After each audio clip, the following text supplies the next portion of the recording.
News 28 मराठीमध्ये आपले स्वागत आहे। आजच्या मोठ्या बातम्यांबद्दल बोलूया। रामनवमी उत्सव वासिंद पूर्वेमध्ये उत्साहात साजरा। गुरुवार दिनांक 26 मार्च 2026 रोजी रामनवमी निमित्त वाशिंद पूर्व परिसरात श्रीराम जन्मोत्सव मोठ्या उत्साहात आणि भक्तिमय वातावरणात साजरा करण्यात आला। श्रीरामाच्या गजरात संपूर्ण परिसर दुमदुमून गेला असून भक्तगण भावभक्तीत तल्लीन झाल्याचे चित्र पाहायला मिळाले। सायंकाळच्या वेळी रामलल्लाची भव्य मिरवणूक वासिंद पूर्व भागातून काढण्यात आली।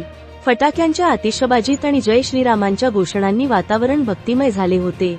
मिरवणूकनंतर श्रीरामाच्या मूर्तीची विविध पूजा करण्यात आली।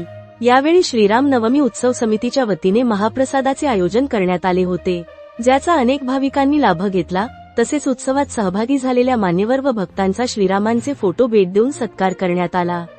यावेळी श्रीराम नवमी उत्सवाच्या पदाधिकाऱ्यांच्या वतीने सर्व भक्तांचे व मान्यवरांचे सहकार्याबद्दल विशेष आभार मानण्यात आले। संपूर्ण कार्यक्रमात श्रीरामांच्या नामस्मरणाने परिसर भारावून गेला होता। उत्सवामुळे वासिंद पूर्व परिसरात आनंद, भक्ती आणि एकतेचे वातावरण निर्माण झाले होते। इंडिया न्यूज 28 साठी संजय तलवडकर, शहापूर। मुख्य प्रतिनिधींची रिपोर्ट।